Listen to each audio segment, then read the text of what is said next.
it's really important to think about needs. What is it that the baby really needs? What is the most important need?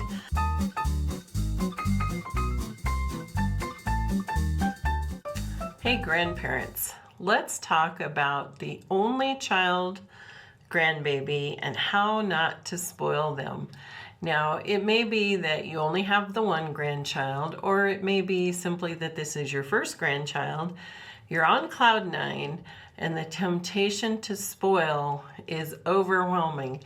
And trust me, I know about that. Cliff and I just went crazy when we started having grandkids, and definitely had to learn to back off a little bit because our children were swimming in stuff that we were giving grandbabies. So I have several thoughts on how not to spoil that grandchild, and I hope they're a little bit helpful to you.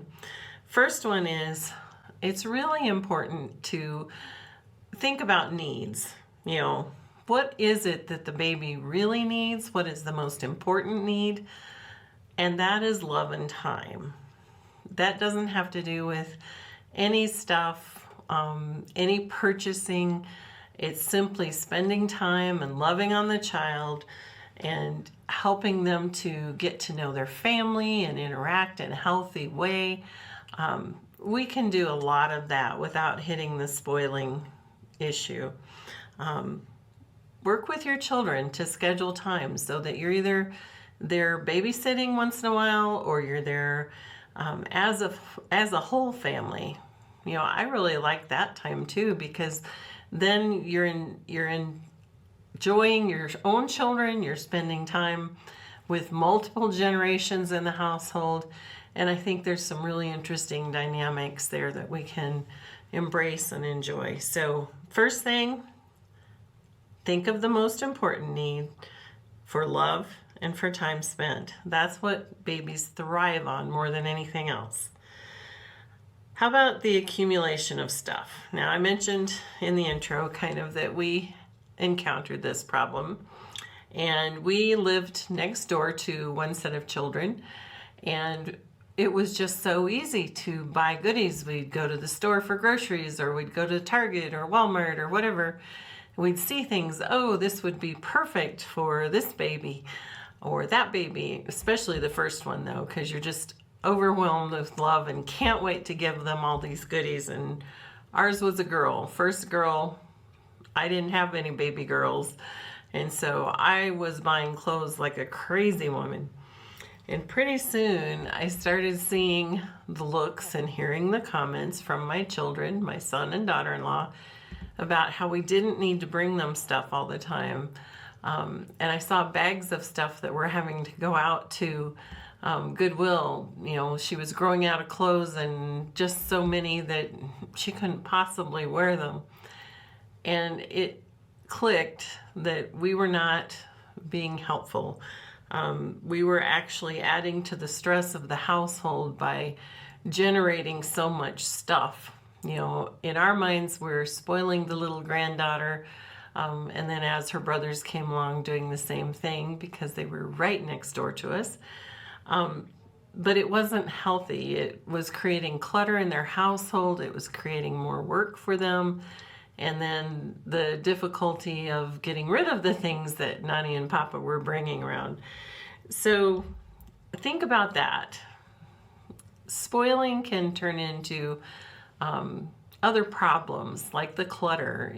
We all know how frustrating it is to have a household full of clutter and having to dust around it and clean around it and pick it up off the floor if there are kids in the house.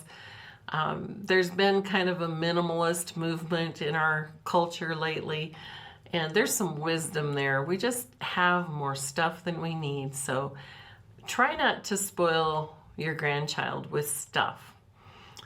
Try not to overload your children's households with clutter. Okay, that's one thing you can think about as you try and consider how not to spoil that grandchild. And then don't ignore genuine issues. We have faced some medical problems with grandchildren, and so some of those issues shut down spoiling pretty quickly. It's it was until we had a grandson with diabetes, it was very easy to say, oh, it's when they come spend the night, we're going to have snacks, we're going to have pizza and ice cream and make root beer floats. And we had to get a lot more sensitive to that as, you know, his health became at issue. An issue like that, when it arises, really does help you think about the spoiling factor for grandparents.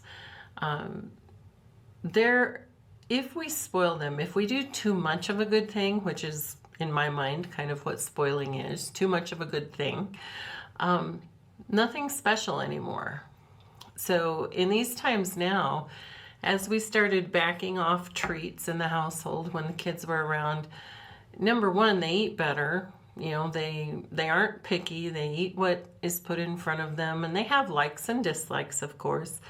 But when we do something special, like go to Cold Stone for ice cream, it really is a special occurrence. It's not just the everyday at Grandma and Grandpa's house. So think about the real issues that have arisen or might arise in your family. Something like diabetes, something like allergies. We have another grandson who was allergic to milk, you know, and he's kind of starting to grow out of that. But when they determined he had allergies, we saw a significant change in his behavior. And it was, I'm sure, because the baby child had a headache all the time. When I have allergies, I have headaches. And that little guy couldn't even talk yet. And he couldn't tell us what was going on. So think about those things from the spoiling angle too. You know, if there are health allergies, choose as a grandparent to wisely back off in that area, and then make those times when you do slack up a little bit truly special. That's not spoiling. And think of the future. Here's one of the best ways, I think, one of the best deterrents against spoiling is thinking about the future. Do you want to be the grandparent of a spoiled brat? I do not. And we are all in our family trying very hard not to raise up any spoiled brats that are unpleasant to be around and a menace to society when they get turned loose as adults. So that may seem kind of harsh, but it's a reality. I think all of us have seen those children in public that are unpleasant. They're difficult to control. They throw temper tantrums in stores. Those are children that are not being corrected or maybe have been spoiled to the point where they think they get whatever they want. That's not a healthy way to live for a child. It doesn't make for a happy child, and it certainly doesn't make for happy parents and grandparents around them.